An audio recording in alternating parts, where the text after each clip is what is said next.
6:52 time for the morning sprint. Breaking news this morning. North Korea says it will expel the Wisconsin native U.S. soldier who crossed through the heavily armed inter-Korean border in July.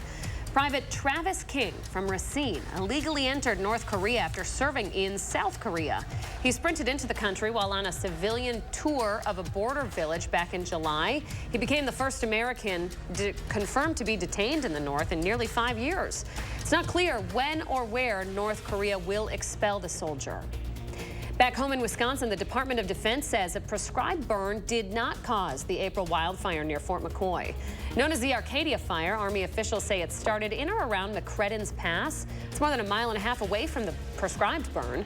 The cause remains undetermined, though the DoD has ruled out lightning troop training and operations. Life in prison without eligibility for parole. That is the sentence from a judge ruling in the Taylor Schabusiness case.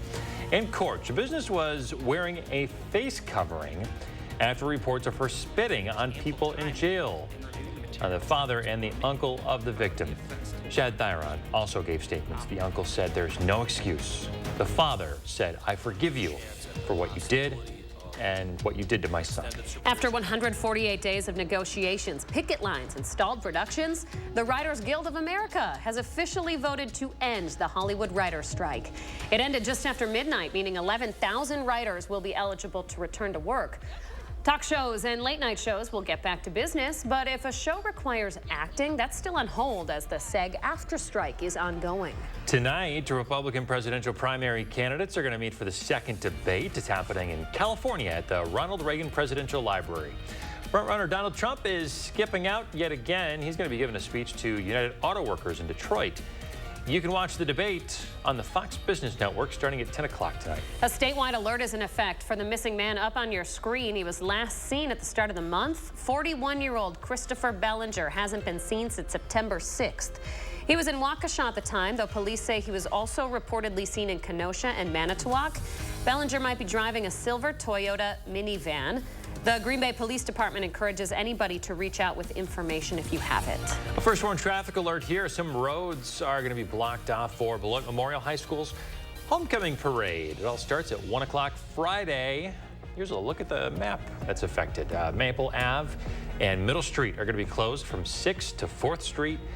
Additionally, intersections along 6th and 4th are going to be closed between Maple and Middle Street. The Henry Avenue Bridge will also be closed for the parade. President Biden is back at the White House after making history as the first president to visit a picket line. Biden joined United Auto Workers in Michigan as a sign of solidarity while they strike. Biden's likely opponent in next year's presidential election, Donald Trump, is scheduled to address workers in Michigan today. A New York judge has ruled former President Donald Trump and his sons, along with the Trump Organization, committed extensive and persistent fraud for over a decade. According to the ruling, Trump inflated the value of his assets by billions of dollars. Now the Trump Organization's New York business license is canceled. An attorney for the former president said the decision is fundamentally flawed. All right, good morning. 5 minutes away from 7 o'clock and looking at some more showers that continue to develop off to the east, Fort Atkinson up toward Watertown. But even in the Madison area, we've seen some light showers pop up on our high resolution radar.